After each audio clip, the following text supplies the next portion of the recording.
Welcome to the FAMM podcast. I'm with my co-host Derek Schuschler, our director of mobilization. Couldn't have a better person to join on the podcast today talking about mission trips than our director of mobilization. So glad to have you here, buddy. Yeah, absolutely. We're continuing this conversation about our short-term trips. You betcha. Now, this part 2 is going to focus on how FAMM does short-term missions and the emphasis we put on impacting both the harvest fields. You have to impact the fields, but we also want to impact the harvest force, those who are going on a FAMM short-term trip. So it's going to be really exciting, and I think it's going to be beneficial for all of our partners, our prospective partners, and those that are in a role like yours seeking to mobilize people, make disciples out of them, and using short-term missions and partnerships to do that. Yeah. So last episode we saw that we believe and we saw that they are biblical. STMs are biblical. That's right. And we've integrated them into our strategy. So why don't you tell us how STMs came to be a part of FAMM? Yeah, like I said before, I've been on 100 plus, closer to 200 short-term mission trips in over 80 countries. And in that, when we started FAMM, I was just like, I don't see any place for what I know of short-term missions to be done in here. I didn't have the proper values I knew would see them through right for us. There was no process or mechanisms where I could guarantee that it would be effective for those who did it and it would be impactful on the fields. I was like, okay, I don't think we're going to do any short-term missions at all.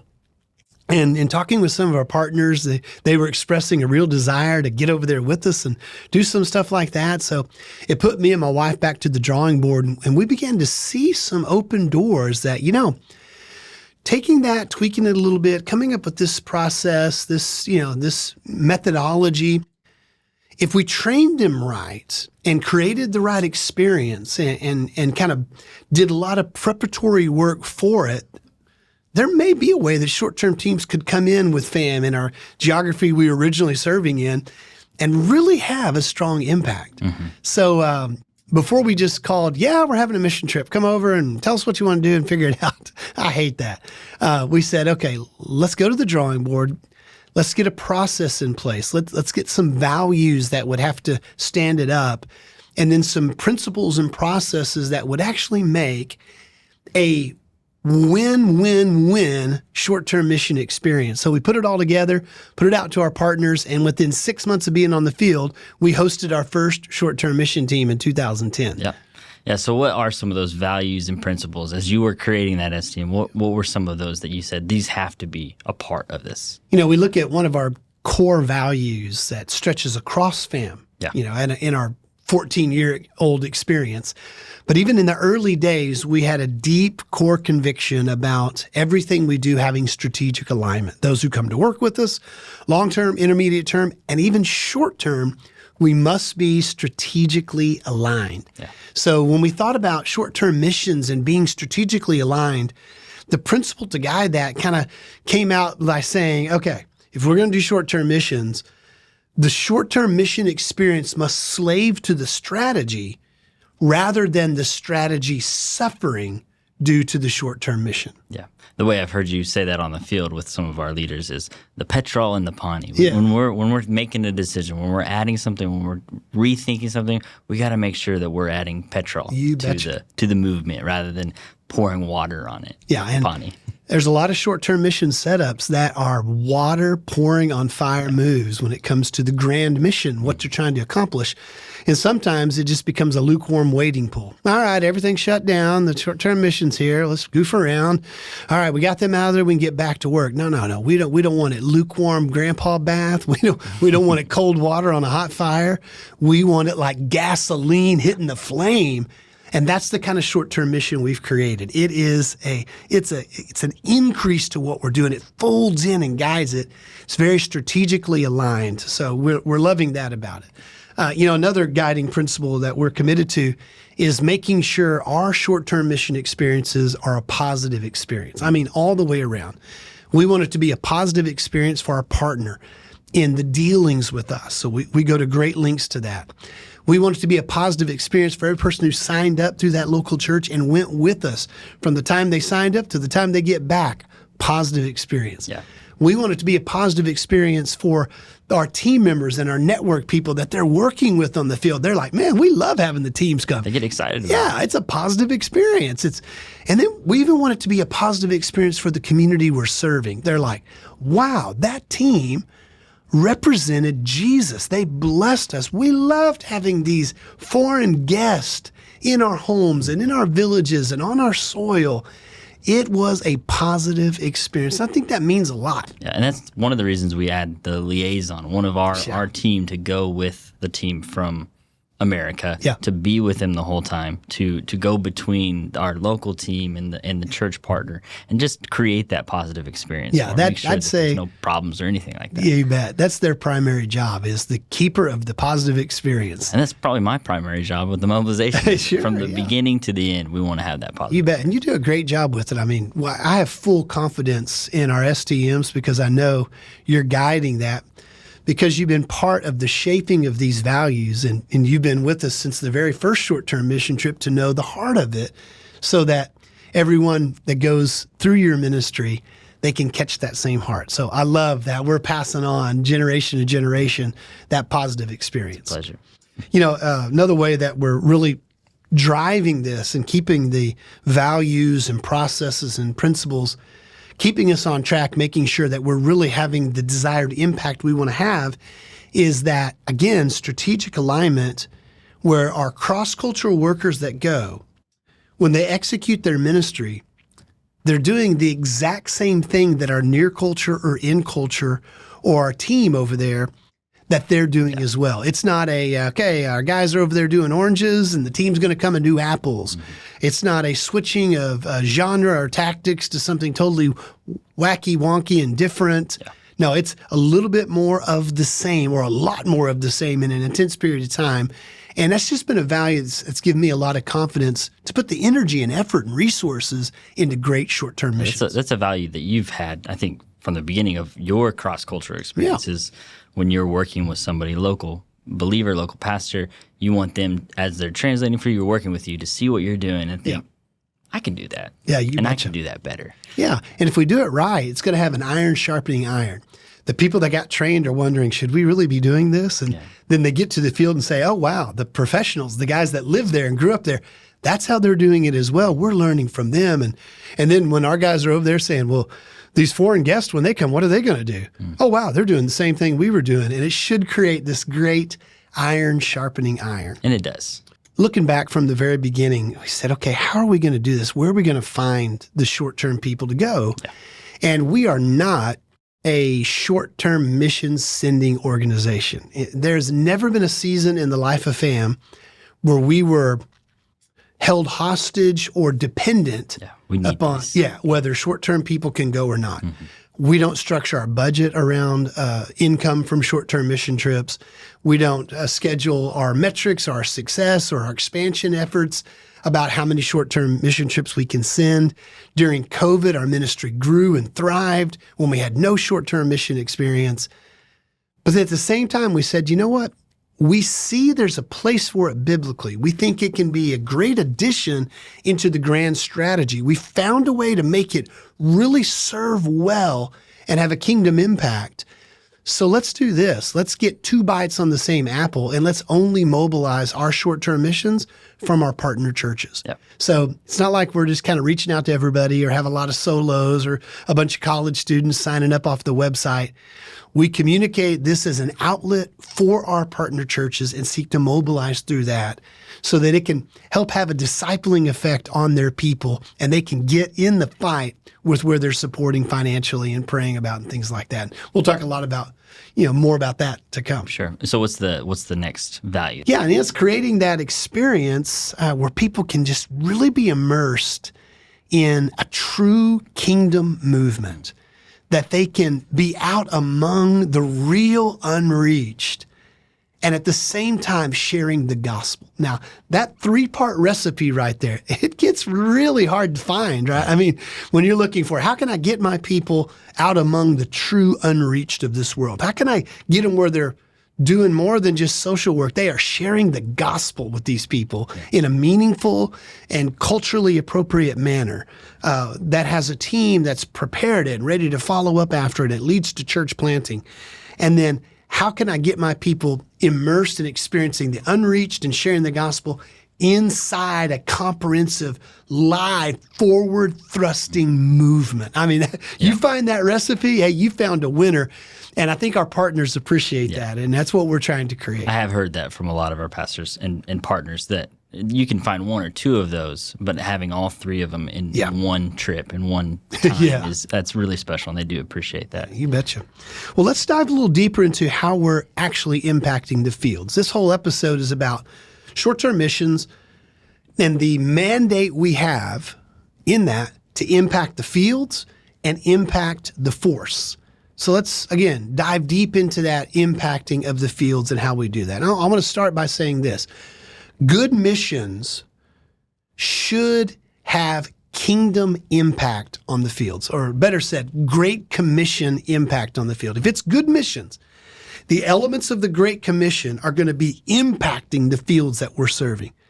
And I'll even say this, if it's not, it's something, but it's just not good missions. Yeah. Good missions should have a Great Commission impact on the fields. And to make sure that we do that we have that Great Commission impact on the fields, we try to make sure that all of our trips have three things be an integral part of them. And the first one of those is an abundant sowing of prayer, love, and truth. It's one of the best things that short-term mission goers can do is say, man, I'm in, I'm out, but while I'm there, I will help abundantly sow the gospel through prayer, love, and truth. I mean, you just think about it. Our guys get out there, they're prayer walking together. They're stretching that prayer muscle out and building it up like crazy. Then they're going into people's homes. They're sitting with them, experiencing their hospitality. They're loving on them. They're listening to their life stories, hearing their hurts, their frustrations, their successes, their joys, and then saying, how can I bring intercessory prayer to bear on this person, this family, this household, this situation? I mean, it is, our trips abundantly are sowing coverage of prayer into the harvest fields and like in building up that prayer muscle for sure. I think most people that I hear come back from there like, I have never prayed so much in my life. And that's a good thing. That's what we want for them, is to be almost dependent upon prayer. Yeah, you betcha. Oh yeah, our missions are designed to bring you to your knees and be spirit dependent. Yeah.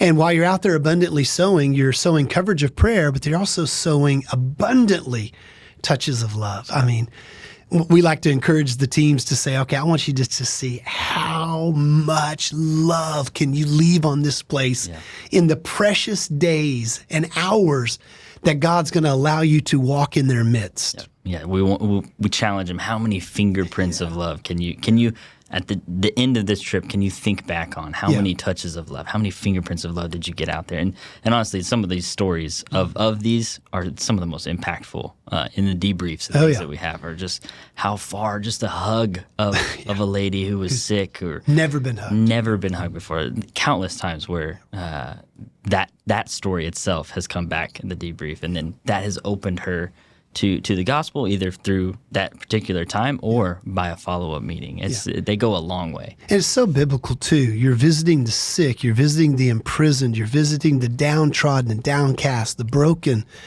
and getting on your knees, sometimes sitting in the dirt, letting them show you hospitality, dropping your fingerprints of love on that place. And like you said, in that debrief, when you kind of look back and start counting them up and you tally up the thousands of touches of love you've left on that place being the hands and feet of Jesus, hey, it is abundant sowing of touches of love that makes an impact on the field. And then, as they're doing that, they're abundantly sowing prayer, abundantly sowing love.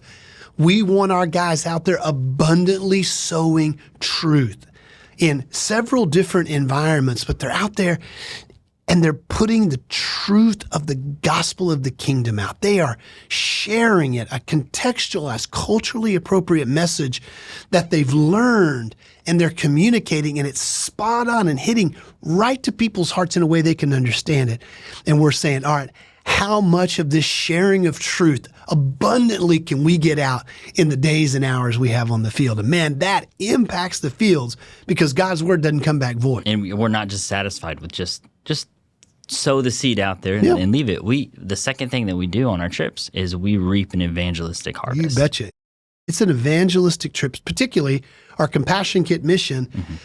It's a communicate the gospel evangelism trip to reap an evangelistic harvest. And Derek, talk to us just about some of the ways and the environments we kind of create or set up on a short-term mission trip so that we can draw the net, really reap that harvest in. Yeah, so there's two specific ones that I can think of. I mean, there's a lot of probably relational ways to do that, but in the house visits that we do during the mornings, afternoons, well, the teams are going out and visiting families in that, and that's where they're doing the listening, they're showing love, they're praying.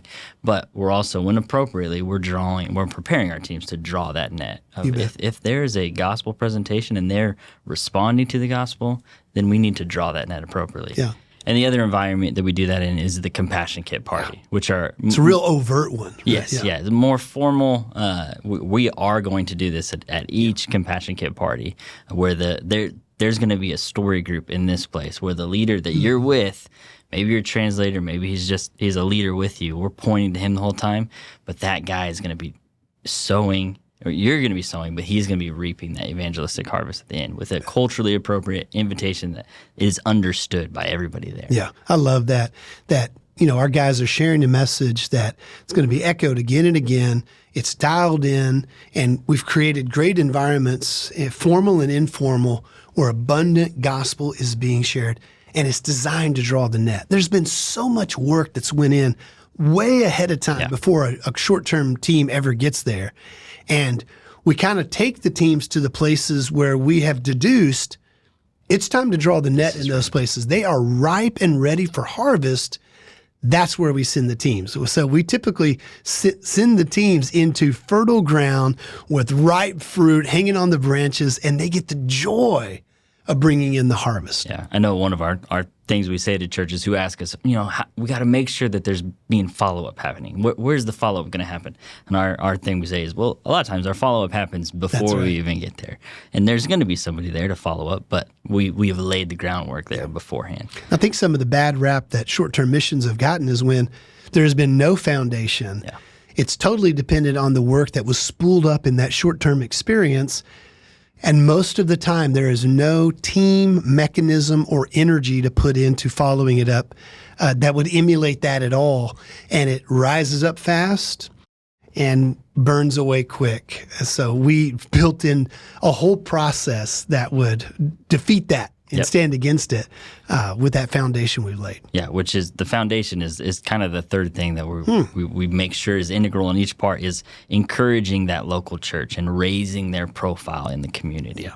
Man, I love that. That is super important to me. And as a strategist and the president and founder of our organization, we do want that positive experience to happen. Everybody to leave feeling like, oh man, that was great. We love our partner FAMM. We had a great time. God used me. I grew.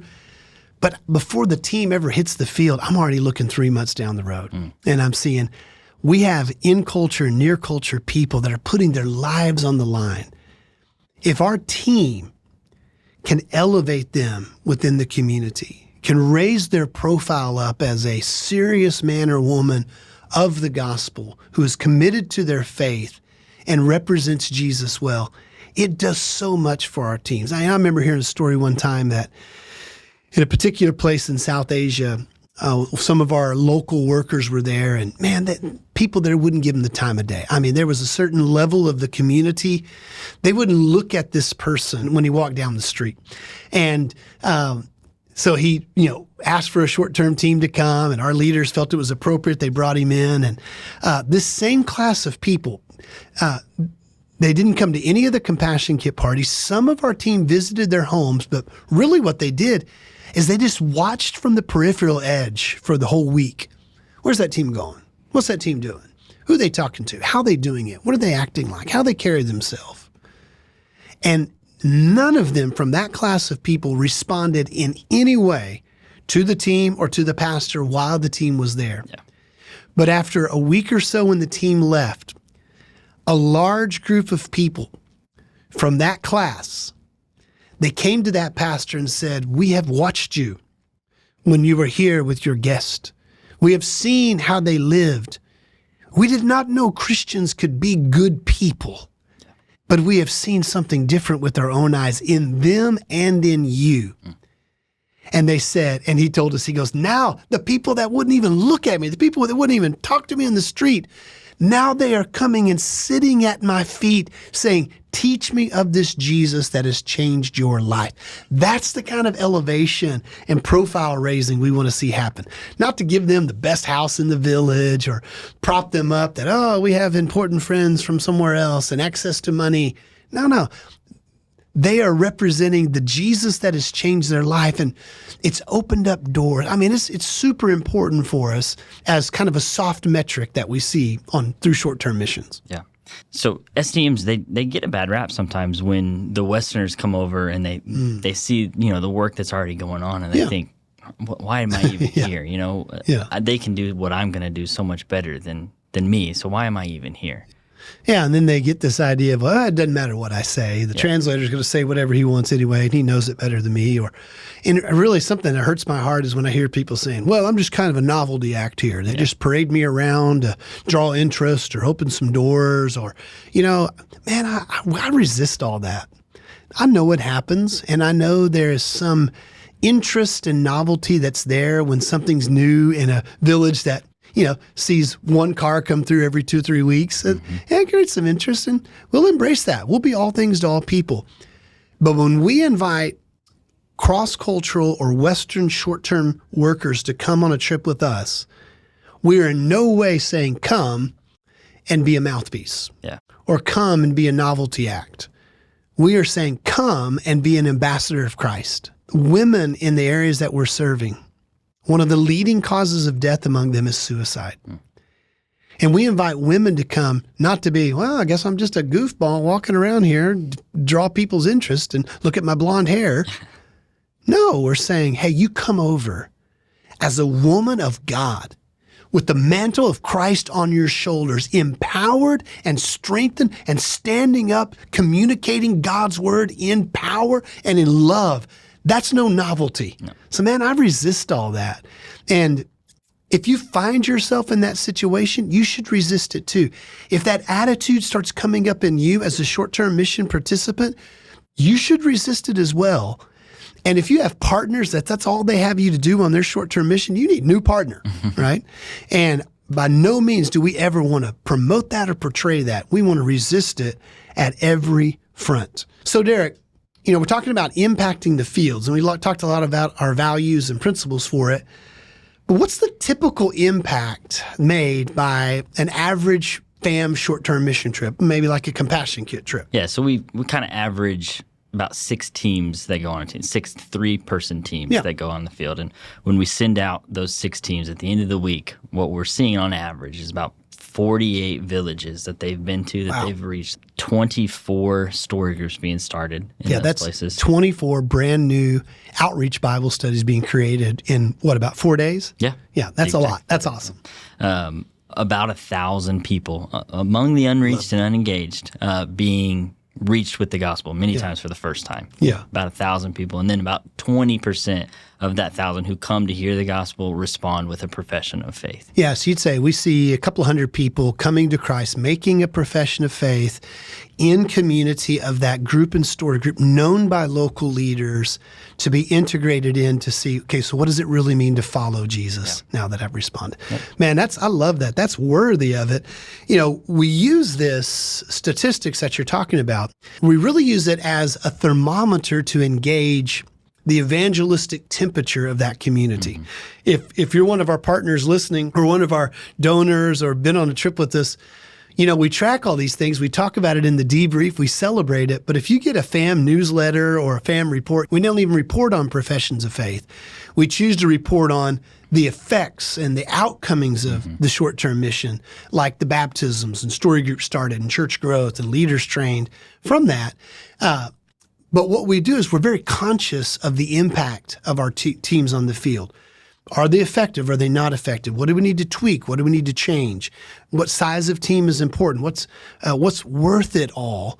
And then it gives us the ability for us as the strategist and for our local guys on the field to really be a barometer of how hot is this community for receiving the gospel? How open are they to the message of Christ? So we use it to be that thermometer and say, man, this thing is smoking hot, ready to receive the gospel. And what I love too, we don't measure or we don't report on the metrics from the team, but we do report on these other metrics. And what we see when the team comes in, there's always a catalytic bump that happens month, 2 months after the team comes in some of those other metrics that we report. That's exactly right. And one that sticks out in my mind is we took over 208 people on two short-term mission trips, kind of back-to-back, several years ago into one particular state. It was the first time we ever did anything like that.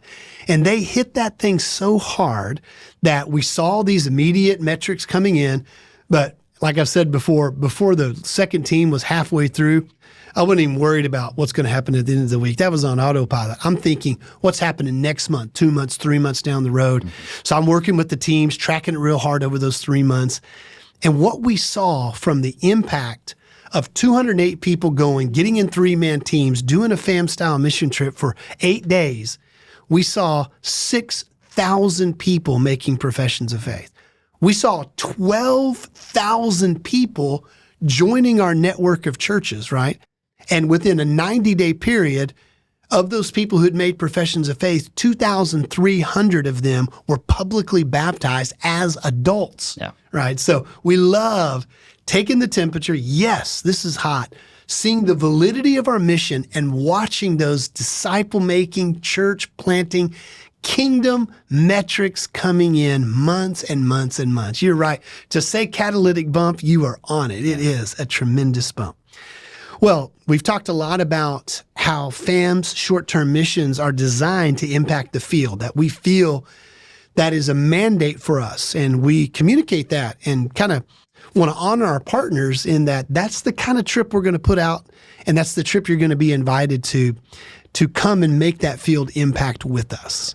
But there's also another impact that we feel we're mandated to have, not just on the fields, but we feel in the same way we have a mandate to make an impact on the harvest force. And what I mean by harvest force is those that are mobilized to come on that short-term mission trip with us and be ambassadors of Christ. For you and me, for the rest of the FAMM team, we feel a mandate. We need to have an impact on them as well. Yeah, and for me, I think as more somebody who wants to be in the field, wants to be that field practitioner, I loved the impact in the field that the trips make. That was my favorite part of going on the trips and being there. But as I've come to in this role, the director of mobilization, I'm starting to love kind of this part, maybe even a little more. Just seeing the lives that are changed in the goers and how their perspective about church and being disciple maker is important. It's really rewarding to see and be a part of that journey for a lot of people. And so I love this part about our trips, the impact that it makes on those who go. I mean, we take it on as a burden of responsibility. It could be something we just pass by, like, hey, that's the pastor's responsibility, the missions team, the education guys on the church, the small group guys, the executive team. That's their responsibility to worry about. We're just going to execute our lane, let them execute their lane. But all the guys on our team, we're pastors. We come out of church life and we see God's using us in more of a missionary role now. But we then say, hey, if you're going to go with us, we take that on as a burden of responsibility to help our partner churches make better disciples out of their people.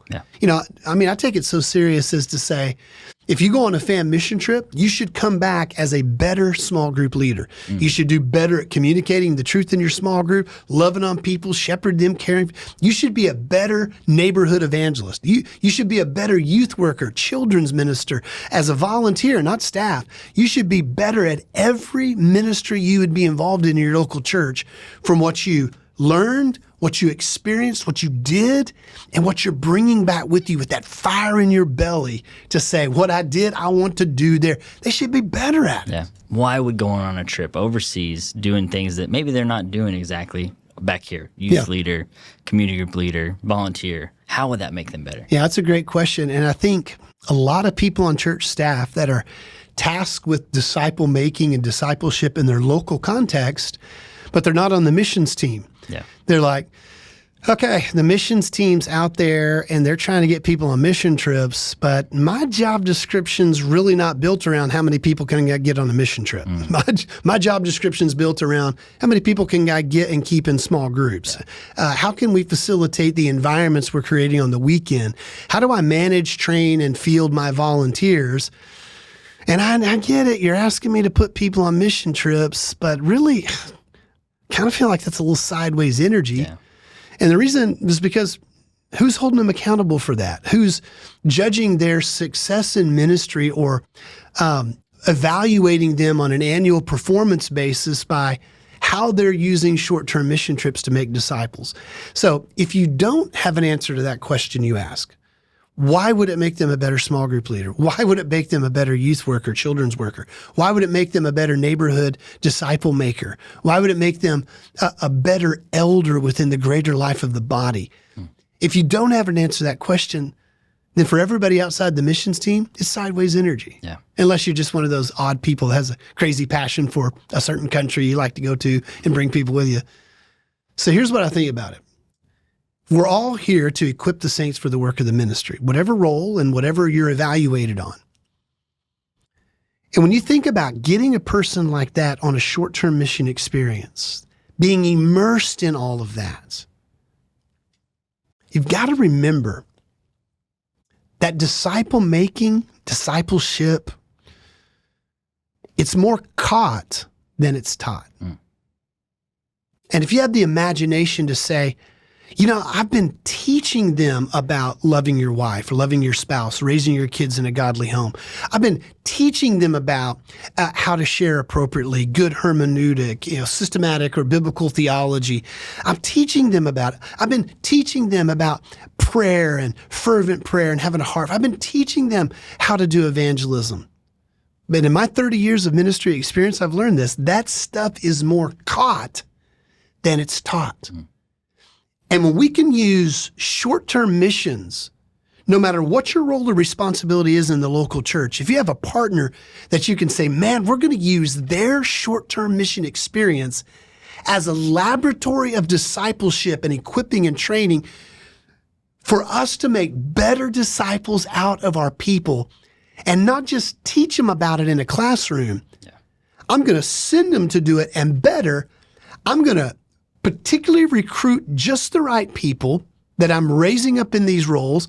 I'm going to go with them. We're going to do it together and let them catch it from me and from the experience and environment that we're in. Man, it's a game changer.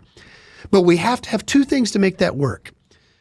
The mission team and short-term mission trips can't be the thumb of your church programming or environments or opportunities. Yeah, the leftovers. Yeah. Okay, they're doing that over there, and then their office is even on the backside of the parking lot. No, we have to have an idea where short-term missions is integrated as a way that we make disciples, right? Not just something missions guys do. It's a way that we all make disciples. And then we have a partnership, like partnership with FAMM, that has a short-term mission experience that can give you and can truly be a laboratory experience for people to catch and learn what we're talking about today. Yeah, you've used that analogy a couple times now, the laboratory effect. What do you mean by that? Oh, I mean, just think about it. Think of the short-term mission trip as a beaker, right? Not a Bunsen burner, but a beaker. And you get them in that short-term mission experience, and they get in the hopper, and then, you light when they get on the plane and light the jet engines or whatever, and you get on the field, it's like lighting the Bunsen burner underneath that beaker. And the people that are in there, right, you also throw in a little culture shock in there. You throw in a little getting tired. You throw in a little persecution and oppression. You throw a lumpy or hard mattress in there. You throw some showers. Some high cold showers. Some high type A personalities are getting bent out of shape every time you turn around. You get some of this. You get some things that didn't go quite right. You didn't get your way on it. You get a missed flight or a lost bag, or some like our teams that none of their luggage showed up and they had to scramble to buy clothes. They didn't miss a lick. You get all that mixed up in there. You light that sucker on fire and you tell people, now go and abundantly sow, reap a harvest, and be in there mixing it up with the unreached to bring about kingdom results. And all that's going on, man, awesome things start to mix and explode and take place in the lives and hearts of those people. And then once that's done, we want that to overflow. We want it to explode and overflow on the harvest fields. And we want it to get so saturated with it that when they come home, they're still dripping with it, right? We're not saying bottle it up and try to take it back and sell it. Sure.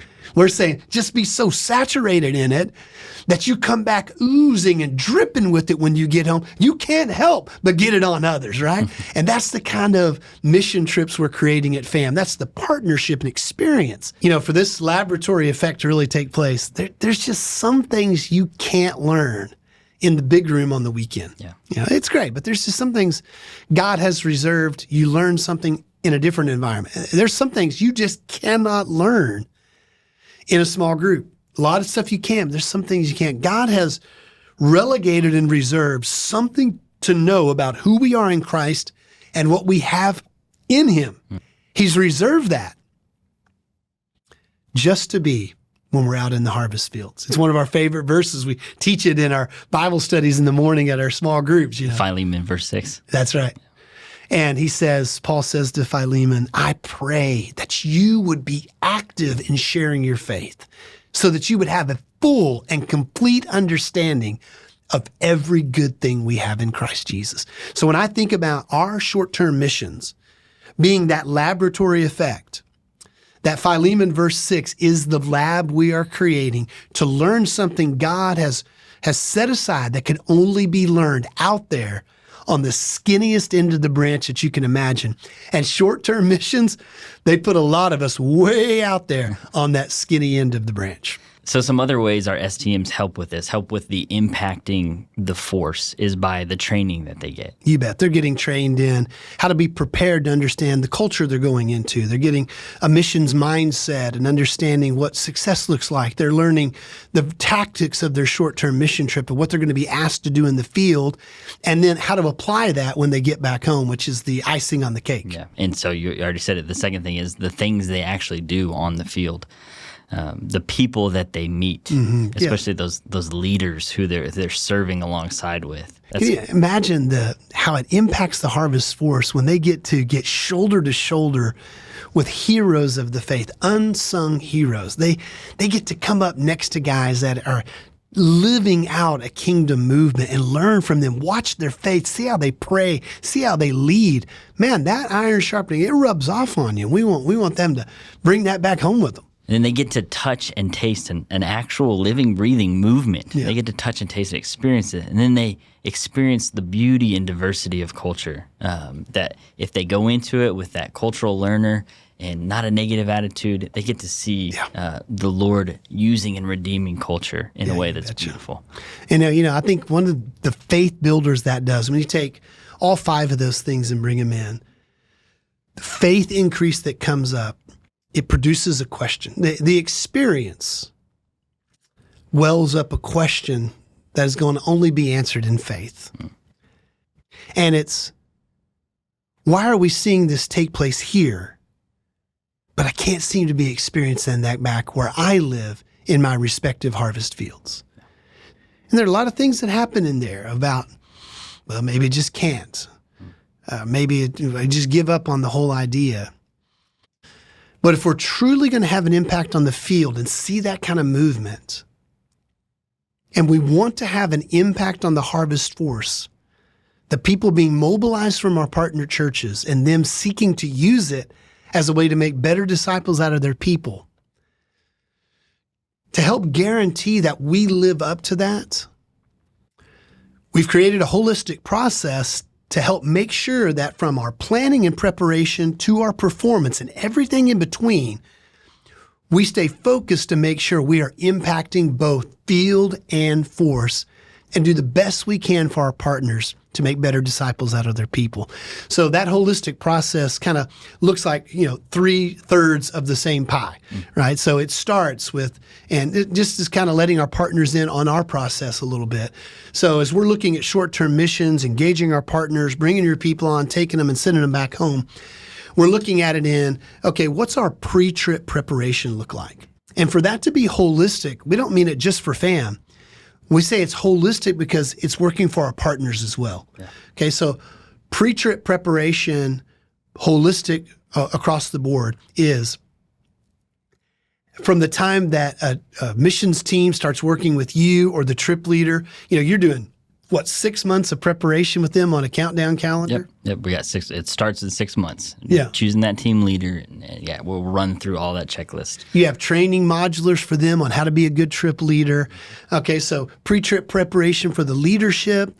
Then we got pre-trip preparation for those that are actually going to go. And we're using our learning management system and different softwares to create e-learning courses where they can get trained, and creating, modulars of training specifically just for that church in generic, general stuff and very specific stuff in the way they want to equip their people. It's beautiful how it goes out, and it gives them a lot of ability to guide that process for their people, right? Yeah, to check in on the process for their people, to see how they're doing, see the answers to some of these questions about how their missions mindset, and that type of thing. They get to really have a hands-on preparation for their team. Yeah, so this pre-trip prep is preparing the leadership, making sure the logistics are smooth, preparing the team leader, preparing the goers themselves to execute their ministry. But there's another side to the holistic pre-trip prep, and that's where our church relations guys, the guys, Brian, Wade, and they're out there working with our churches, sending goers, and these guys are very experienced pastors. They know what they're talking about. They've been behind the curtain in church life for a long time, and they're men in their 50s, and they're able to say, okay, what if we worked with this pastor, executive team, and missions team and other church leadership in a pre-trip preparation to say, hey, this is what we're sending our people to go and do. What's it look like for us to be ready to receive them when they get back home? So that when they get back home and they say, man, here's what I've experienced, I'm saturated in it, I'm ready to come back and ooze it and drip it all over. And we have something better to say than, well, we have this status quo. You can be a parking lot greeter, an usher, or something like that. And they're like, no, man, I want to do what I was doing over there somehow, some way in our community so we can see God turn it loose in this place. So our church relations team is ready to work holistically in pre-trip preparation. And to have that laboratory effect come up, we have to put people in the second thing in a particular mission. So what we've done and what we guarantee to our partners is we're going to put them on such a particular mission, as we've talked about with those different characteristics, so what they're going to be doing. They're going to get trained and experienced to catch it so that they can turn it loose back home. Impact the fields there, be impacted as a force, and impact the respective harvest fields back home. So in order for that to happen, they've got to get on a very particular mission trip. We've talked about all those characteristics already, but it's going to be focused on Great Commission outputs. They will not just be doing social work with no gospel proclamation. They're going to go among the unreached, proclaiming the gospel, draw an evangelistic harvest, and challenged in sowing prayer, love, and truth. There's no ambiguity to the mission that they're going to be doing. Yeah, they may not be able to find it on a map, but they're going to know what they're going to be doing when they get there, right? So, so we have the pre-trip prep. Now, all that preparations come in for months. The people are ready. The church is ready. The calendar is set for the months ahead of how we're going to get them integrated into meaningful ministry when they're home. All that is taking place. They go on that particular mission. They execute. And even in the midst, before we even turn toward home, our team has started communicating to them on the trip. Mm-hmm. They've started helping them think through and process what post-trip application actually looks like when they get back home. Our debrief is focused on it. Our last Bible studies together as a team are focused on it. The pre-trip preparation and coaching has already happened. The pastors are anticipating how they've been trained, what they've done and experienced, how they're coming back so we can integrate them in to great, meaningful ministry. Man, when I think about that holistic short-term missions process being embraced not only by FAMM, but by every one of our partner churches, and reaching out and grabbing hold of that for all that it has to offer, I see that it can be the greatest mutually edifying piece that we have in giving back to our partners and putting teeth and meaning into modern short-term missions. We take serious our commitment to do good missions and make an impact on both the harvest field and the harvest force. Reach out to our church relations team on our website about what partnership can look like and how you can get your people in the laboratory effect of a FAMM short-term mission.